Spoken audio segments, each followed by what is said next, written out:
Yeah, sure, all things dentistry. Thanks so much for joining me.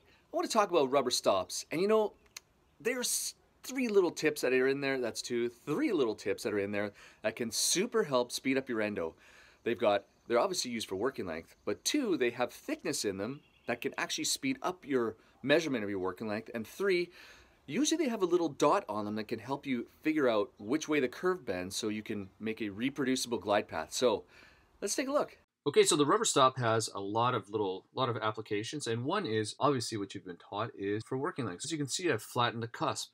Now, if I go to do that same sort of type of measurement, and I haven't flattened the cusp, you can see, you've probably seen textbooks about this, that the file is just at an angle, which is really hard to reproduce. Trust me, when you're doing a root canal and you're getting working lengths like this. So one thing you can do is just to quickly take an end cutting burr or a diamond or any kind of burr and just go just like I did here, flatten it off, just do that, flatten it off with that. So once you have your working length, a really quick thing you can use to help measure is that these rubber stops have different thicknesses. So for example, on this file, if we measure really quickly here, we have a measurement of, say, approximately 1.27.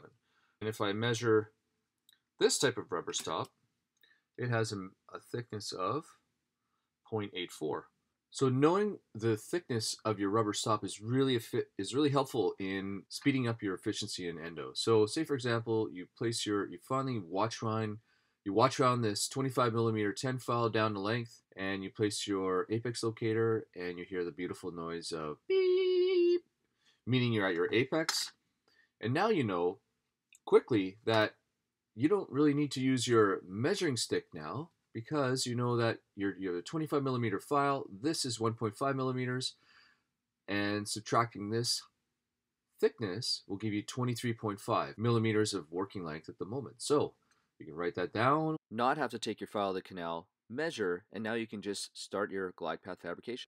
So the last point I want to talk about our friends, the rubber stops, is that they come in all different shapes and sizes, just like us. This one has a little indent as a unidirectional stop. This one has a little marker, and Cybron doesn't have any at all.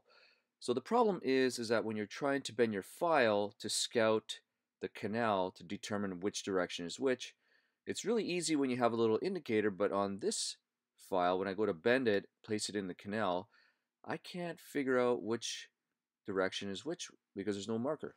And I can tell you that I've wasted a lot of clinical precious time using files without a unidirectional stop, because it helps to tell me where the canal is headed. So the last tip that I was taught was using bird beak pliers to create a smaller bend on my file. So I take the bird beak pliers and I bend the apical millimeter of my file, and that allows me to get into these little nooks and crannies or get past my impediment halfway down the canal. So I line that with my unidirectional stop, and you can see the little hook there. Again, we're lining it up just like a bow and arrow, and then we place that in the canal, and we watch wind and try to figure out which way the curve goes. You can also take a side bend using my finger, and you get a really crazy bend, and sometimes that's helped also to get past impediments and get for that wonderful feeling of patency. So hopefully you found that helpful. Please put your comments below. Don't forget to like, and we'll talk to you soon. Cheers. 2, 1, action. Hey, I'm Ash from All Things Dentistry, and welcome back.